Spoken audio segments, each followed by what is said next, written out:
Muy buenos días, amados hermanos y hermanas, amigos y amigas. Que el Señor les continúe bendiciendo de una manera muy especial en este día domingo 26 de abril del año 2020, año de la plenitud divina y de morar bajo la gloria de Dios. Damos gracias al Señor porque Él nos concede una nueva oportunidad que a través de este medio nosotros podamos compartir la palabra de Dios. Damos gracias también a cada uno de los que nos sintoniza. Le doy la más cordial bienvenida y declaro en el nombre de nuestro Señor Jesucristo prosperidad en cada ámbito de su vida. Declaro en este día que la dimensión celestial de Dios toca su ambiente terrenal para traer el cumplimiento de todo lo que Dios le ha prometido y de todo lo que Dios ha determinado hacer con su vida. Hoy quiero hablarle acerca de la justicia de Dios. En el año 2015 el Señor nos dio como lema ordenando la casa, y Él nos decía que a partir de ese año en adelante sus nubes derramarían justicia y que Él se encargaría de pelear contra la corrupción fuera y dentro de la iglesia, que primero empezaría por lo secular y después vendría a la iglesia. Creo que estamos viviendo en un tiempo que es de cosecha, pero antes de la cosecha creo que el Señor firmemente va a limpiar su iglesia para que nosotros podamos llevar mucho más fruto. Así que acompáñenme en este día a mirar la palabra de Dios en cuanto a la justicia del Señor. Mi exposición del día de hoy estará basada en el Salmo 107. Este es otro salmo que no nos proporciona indicio alguno de su fecha o autor. Hay dos corrientes de pensamiento en cuanto al tiempo cuando fue escrito este salmo. Yo me inclino por la segunda corriente. Según los comentaristas, el salmo fue escrito después del retorno de la cautividad babilónica bajo la dirección de Zorobabel. Me inclino porque el salmo menciona en dos de los versículos una promesa que el Señor le dio a el rey Ciro a través del profeta Isaías, que nosotros veremos en el transcurso de este mensaje.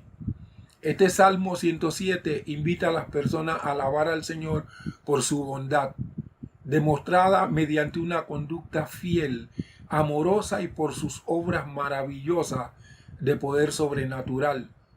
El pueblo de Israel, por causa de su rebeldía, fue llevado cautivo a Babilonia.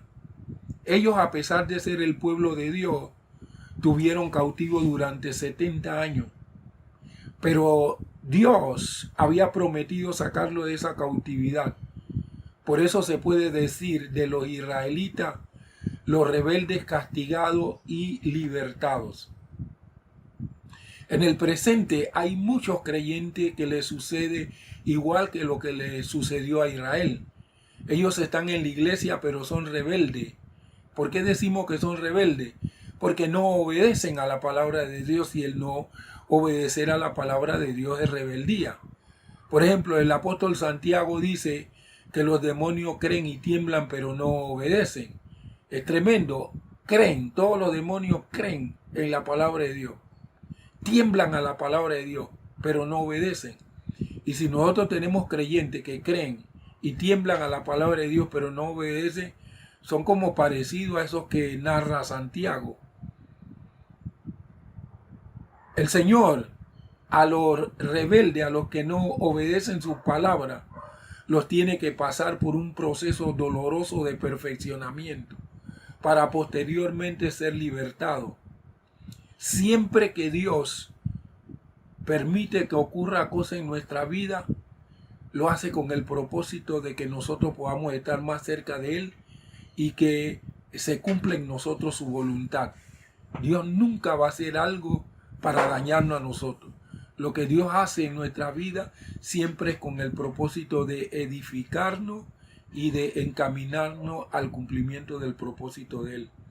Este tema que desarrollaré en el día de hoy tratará acerca de los dos tipos de personas que aparecen en el Salmo 107, los prisioneros y los insensatos. No importa, amado hermano, hermana, cuán extrema sea nuestra calamidad, Dios puede irrumpir en ella para ayudarnos. Él es amoroso y bueno con los acongojados. Vamos a ver dos aspectos esenciales de la justicia de Dios según este salmo. El primero, los rebeldes castigados y libertados. El segundo, los débiles y enfermos sanados. Vamos a ver el primer punto, los rebeldes castigados y libertados. Está basado en el Salmo 107, versículos 10 al 16. Le leo la palabra de Dios. Habitaban en tiniebla y en densa oscuridad, aprisionados en la miseria y en cadena de hierro, porque fueron rebeldes a las palabras del Señor y aborrecieron el consejo del Altísimo. Por eso sometió el corazón de ellos con dura labor. Cayeron y no hubo quien les ayudase. Pero cuando en su angustia clamaron al Señor, Él los libró de sus aflicciones, los sacó de las tinieblas, de la densa oscuridad y rompió sus cadenas. Den gracias al Señor por su misericordia y por su maravilla para con los hijos del hombre, porque rompió las puertas de bronce y desmenuzó los cerrojos de hierro. Esto es una cita a la promesa que el Señor le dio a Ciro a través del profeta Isaías en el capítulo número 45, cuando le dice: yo iré delante de ti y enderezaré los lugares torcidos, quebrantaré las puertas de bronce y los cerrojos de hierro haré pedazos. Entonces, por eso es que yo creo que este salmo fue escrito después que Israel salió de la cautividad de Babilonia. La forma en que Dios trata con los rebeldes constituye otra manera en virtud de la cual demuestra que es digno de alabanza. ¿Cuántos creen que el Señor es digno de alabanza? Estos son aquellos, los que son rebeldes, que como los israelitas en el desierto, resisten el mandato del Señor. Y al resistir el mandato del Señor, se burlan de su consejo y proceden como si fuesen más sabios que Dios. Así lo dijo el salmista en el Salmo 106, versículos 7, 33 y 43. La palabra de Dios dice así: nuestros padres en Egipto no entendieron tus maravillas, no se acordaron de tus innumerables hechos de misericordia, sino que se rebelaron junto al mar, el mar rojo, porque hicieron que su espíritu se amargara y él habló precipitadamente con sus labios. Aquí está hablando acerca de Moisés. La dureza del pueblo de Israel, la continua queja, en vez de alabar a Dios, siempre se quejaban, hasta que en un momento determinado se amargó el espíritu de Moisés, abrió la boca y en vez de glorificar a Dios, darle la gloria a Dios, se exaltó él, y esto fue la causa por la cual Moisés no pudo entrar a la tierra prometida. Dice la palabra de Dios que él era el varón más manso, pero a pesar de su mansedumbre, mire cómo la necedad del pueblo de Israel lo sacó de esa mansedumbre. Verso 43, muchas veces lo libró, pero ellos se rebelaron contra su consejo y fueron humillados a causa de su iniquidad. Estos rebeldes niegan la bondad de Dios y desprecian su sabiduría. Ponen en tela de juicio, mediante una conducta blasfema, los planes y propósitos de Dios. Cuando la gente lo ve en lo que andan, las cosas encubiertas que andan, entonces la gente tiene en poco lo que es la iglesia del Señor Jesucristo. En vez de alabar a Dios por los que forman parte de la iglesia del Señor, entonces lo que hacen es blasfemar y comienzan a decir: ahí todos son unos hipócritas, porque por alguien que ellos vean que no ande caminando bien, entonces tildan a todos los de la iglesia como hipócritas.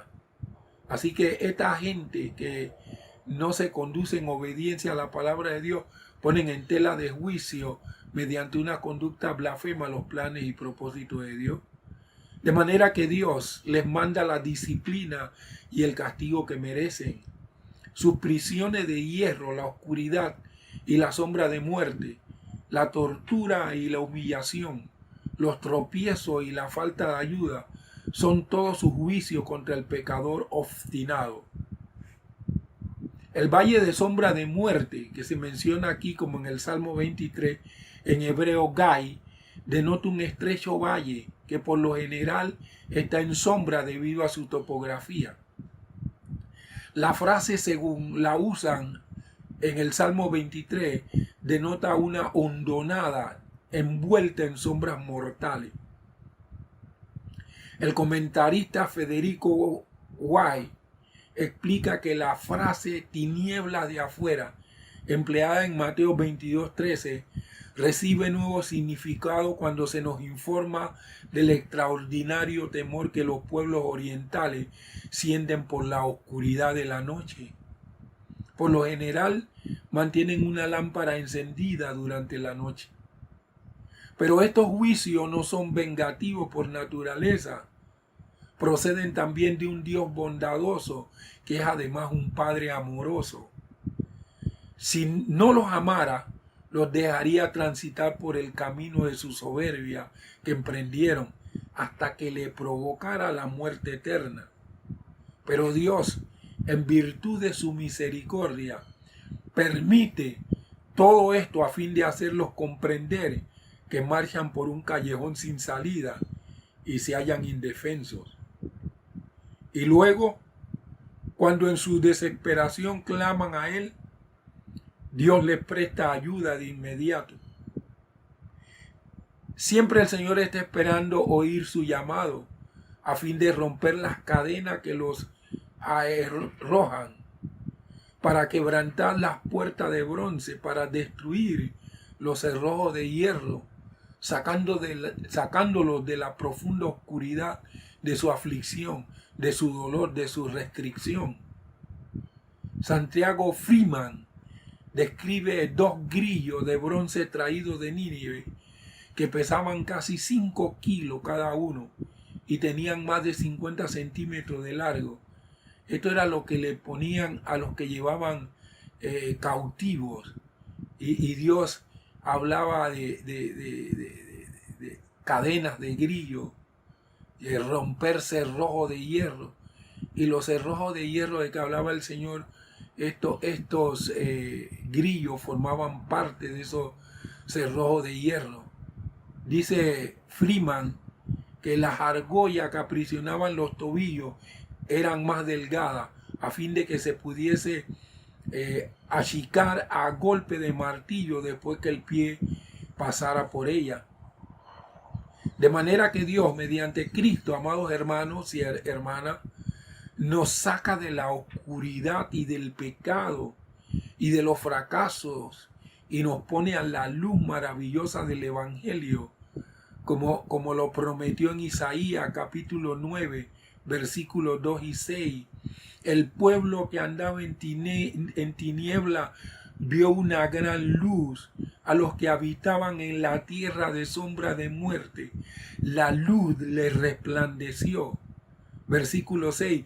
Porque un niño nos es nacido, un hijo nos es dado, y el dominio estará sobre su hombro. Se llamará su nombre Admirable Consejero, Dios fuerte, Padre eterno, Príncipe de paz. Miren lo que nos dice el apóstol Pablo con relación a este tema en 2 Corintios, capítulo 4, versículo del 4 al 6.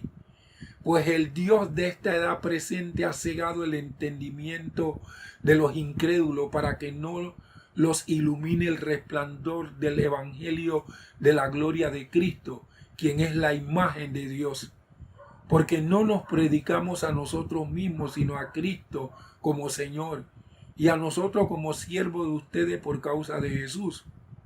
Porque el Dios que dijo, la luz resplandecerá de las tinieblas, es el que ha resplandecido en nuestro corazón para iluminación del conocimiento de la gloria de Dios en el rostro de Jesucristo.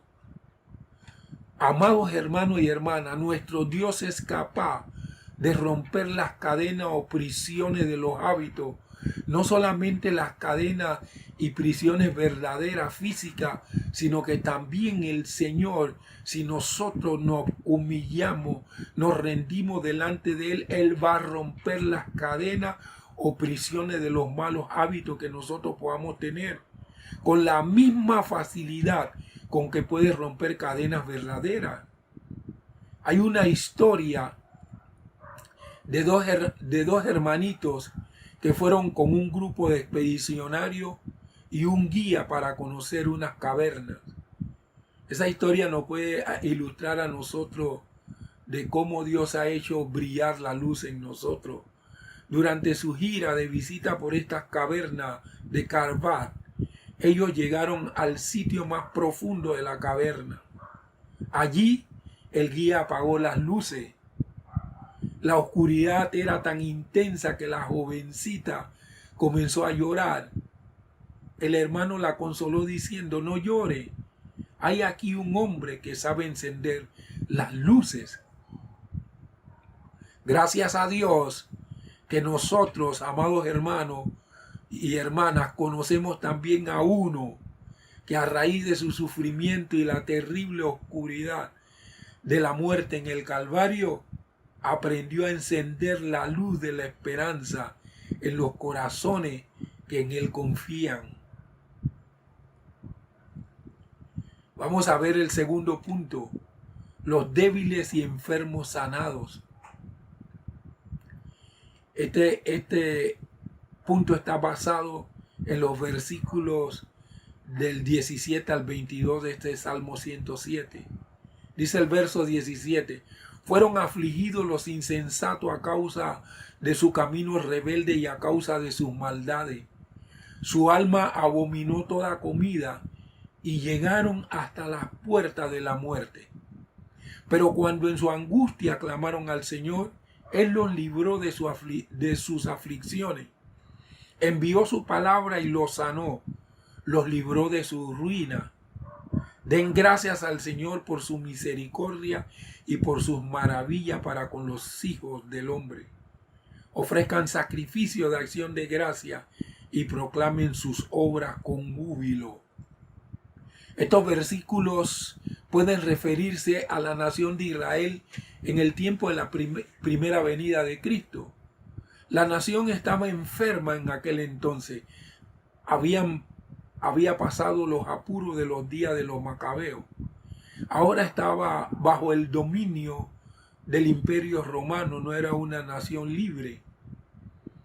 Pero la Biblia dice que algunos eran insensatos, sufriendo el juicio de Dios a causa de sus rebeliones. Habían perdido, dice, su apetito y rápidamente se acercaban a las puertas de la muerte. Se levantaban los que eran los celotes, los que querían liberarse por su propia fuerza del imperio romano, y entonces no solamente ellos eran azotados, sino que muchísimos en Israel fueron azotados por estas rebeliones. Un remanente piadoso en la nación oraba y buscaba la esperanza de Israel. Dios envió su palabra y los sanó. Había quienes intercedían pidiéndole a Dios que enviara el Mesías. Una de ellas era Ana, la profetisa, hija de Femuel, que se la pasaba en el templo orando y ayunando. El otro era Simeón, el intercesor. Ellos clamaban a Dios para que enviara el Mesías.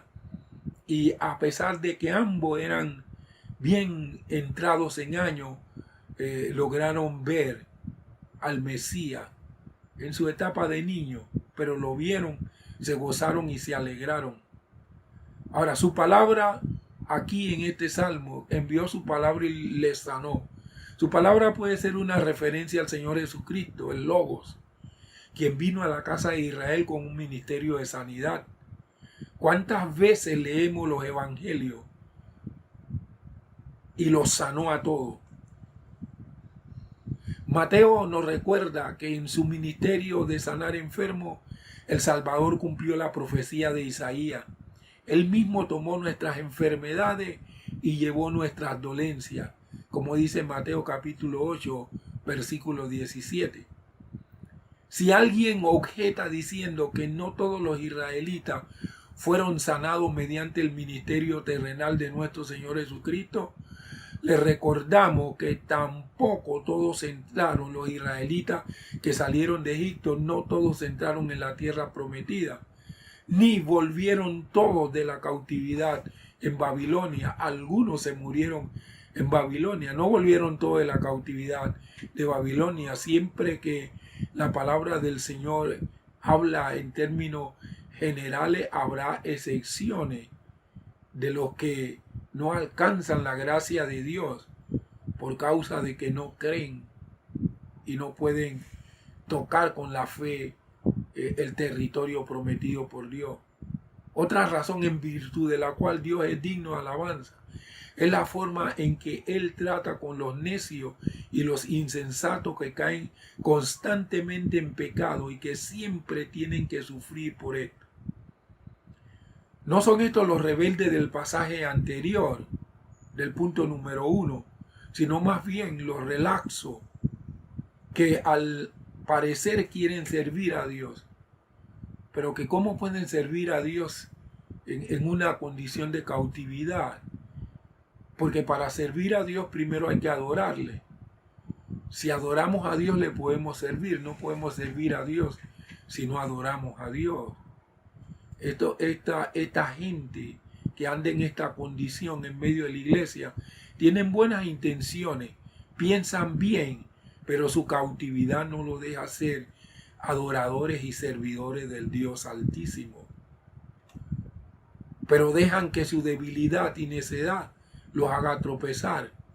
Como dice Proverbio capítulo 10, el versículo 8. El sabio de corazón aceptará los mandamientos, pero el de labios insensatos será arruinado. Miren lo que dice también Proverbio 15, 14. El corazón entendido busca el conocimiento, pero la boca de los necios se apacienta de insensatez. También podemos leer Proverbio capítulo 26, versos del 10 al 12. Dice así la palabra del Señor: como el arquero que hiere a todo, es el que contrata a necios y vagabundos. Como perro que vuelve a su vómito, así es el necio que repite su insensatez. ¿Has visto a un hombre sabio en su propia opinión? Más esperanza hay del necio que de él. Necesitan, amados hermanos, los soberbios, los altivos, los que andan en pecados ocultos, necesitan comprender y confesar su debilidad, de manera que Dios los deja que se enfermen, porque cuando no nos arrepentimos de nuestro pecado, eso puede ser una causa para que la enfermedad pueda venir a la vida de los desobedientes, de los rebeldes. Amados, Dios humilló y quebrantó a los rebeldes, dice el versículo 11 y 12 de este Salmo 107. Estos eran hombres hábiles, hombres que pensaban que no necesitaban a Dios. Dios tuvo que obstaculizar su senda.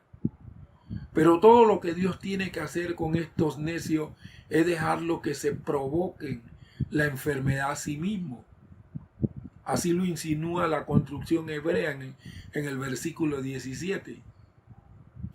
La Biblia en el libro de Job y en otros lugares nos señala que la enfermedad no es siempre el resultado del pecado, pero con frecuencia lo es. Y sin embargo, cuando estos seres necios llegan a los umbrales mismos de la muerte, Dios está aún dispuesto a escuchar su clamor, a salvarlos, a sanarlos y libertarlos de su destrucción. Nótese el énfasis que se hace en el hecho de que Dios envía su palabra y lo sana. La construcción gramatical hebrea indica que lo hace repetidamente, una y otra vez. Esta sanidad no se consigue mediante medicina o el poder mental. Esta sanidad divina es la que procede de creer y aceptar la palabra, como dice Mateo capítulo 8, versículos 8 y 10. Respondió el centurión y dijo: Señor, yo no soy digno de que entre bajo mi techo, solamente di la palabra y mi criado será sanado. Versículo 10. Cuando Jesús oyó esto, se maravilló y dijo a los que lo seguían: de cierto les digo que no he hallado tanta fe en ninguno en Israel. Aquellos que están enfermos a raíz de su propio pecado y necedad necesitan comprender su necesidad y aceptar la palabra y obedecerla. Miren lo que dice Santiago capítulo 5, versículos del 14 al 16. ¿Está enfermo alguno de ustedes? Que llame a los ancianos de la iglesia y que oren por él, ungiéndole con aceite en el nombre del Señor. Y la oración de fe dará salud al enfermo, y el Señor lo levantará, y si ha cometido pecado le serán perdonados. Por tanto, confiésese unos a otros sus pecados, y oren unos por otros, de manera que sean sanados. La ferviente oración del justo, obrando eficazmente, puede mucho. Los versículos 21 y 22 de este salmo, el salmista exhorta a los hombres a alabar al Señor por su misericordia y sus maravillas para con los hijos de los hombres. Amado, la alabanza es diferente a lo que es la adoración. La adoración es cuando nosotros exaltamos a Dios por lo que Él es, por su persona, por sus atributos. La alabanza es un testimonio de agradecimiento por todo lo que Dios ha hecho, hace y seguirá haciendo en nuestra vida. David decía: bendice alma mía al Señor y no te olvides de ninguno de sus beneficios. Y es que nosotros tenemos continuamente que recordar todas las cosas que Dios ha hecho. Yo recuerdo todas las cosas que Dios ha hecho en mi vida. Cuando estoy delante del Señor, yo siempre le doy gracias al Señor por todo lo que Él ha hecho. Porque el testimonio de agradecimiento es un motor que nos ayudará para que nosotros podamos vivir una vida que le agrade a Dios, para que nosotros podamos tener la fuerza para vencer todo lo que viene en contra de nosotros, todo lo que quiere impedir el cumplimiento del propósito de Dios en nuestra vida. Tenemos que estar siempre alabando a Dios por su misericordia, por su gracia, y recordar cada día: Señor, te doy gracias por concederme la oportunidad de vida en este nuevo día, por la luz de este día, por el aire que respiro, el hálito de vida, el perdón de mis pecados, la salvación de mi alma, la vida abundante, la vida eterna que me da a través del Señor Jesucristo. Señor, te doy gracias porque en este día has extendido tu misericordia nueva para conmigo. Gracias porque haces sobreabundar tu gracia en mí para salvación. Señor, te alabo porque tú en este día me rodeas de tu grande amor. Con tu sombra me cubre de todo calor del desierto de este día, y con tu abrigo me cobija de toda frialdad que pueda venir a mi vida durante este día. Amados, hay que alabar a Dios. Hay que darle gracias a Dios por todas las cosas que hace en nuestra vida para que nosotros seamos fortalecidos en nuestro ser interior. El testimonio de agradecimiento es algo que fortalece nuestro ser interior, nuestro hombre interior, como dijo el apóstol Pablo. Quiero concluir con lo siguiente. Una de las cosas por las cuales más nosotros le tenemos que dar gracias a Dios, estar profundamente agradecido, es por el don de su Hijo. Esa es una causa especial para que haya sacrificio de alabanza y acción de gracia, para recitar sus obras con júbilo. Sin el Señor Jesucristo, nosotros no somos nada. Separado del Señor Jesús, nada podemos hacer. Jesús debe ser el centro de nuestro corazón, de nuestro pensamiento. El Señor Jesucristo debe ser la razón de nuestro vivir, el motivo de nuestra existencia, el autor y el consumador de nuestra fe, nuestro refugio, nuestro escondedero, nuestra roca firme, nuestra única esperanza.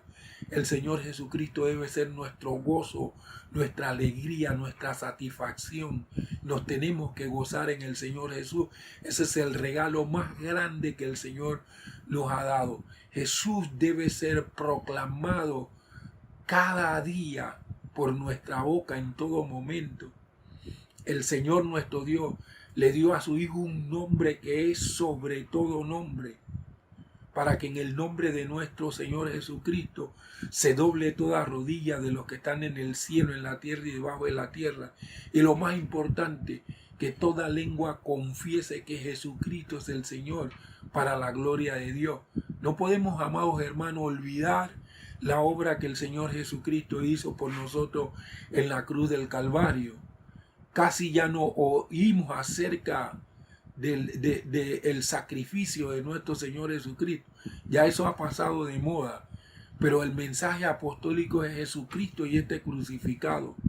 El apóstol Pablo le dijo a los hermanos de Corinto: cuando yo fui a ustedes, fui con mucha debilidad, temor y temblor, y mi predicación no fue con palabras persuasivas de humana sabiduría, sino en la demostración del Espíritu y el poder de Dios, testificándole acerca de la persona maravillosa de Cristo y a Jesucristo crucificado. Damos gracias a Dios por ese don tan maravilloso que Él nos ha dado en la persona de nuestro Señor Jesucristo. El que rompe toda cautividad es el que aprendió a encender la luz que nos hace libre. Vamos a orar en este momento. Padre, queremos darte gracias en esta tarde por el don más maravilloso que tú nos has dado, nuestro Señor Jesucristo, tu regalo perfecto, a través del cual nos ha dado, Señor, salvación. Introdúcenos en la dimensión de tu Espíritu y dirígenos y guíanos para que nosotros podamos llegar al destino profético que tú nos has marcado. Por todo cuanto tú hagas, queremos darte la honra y la gloria en el nombre precioso de nuestro Señor Jesucristo. Gracias, Padre. Amén. Los bendigo y espero estar con ustedes el próximo viernes si el Señor nos lo permite.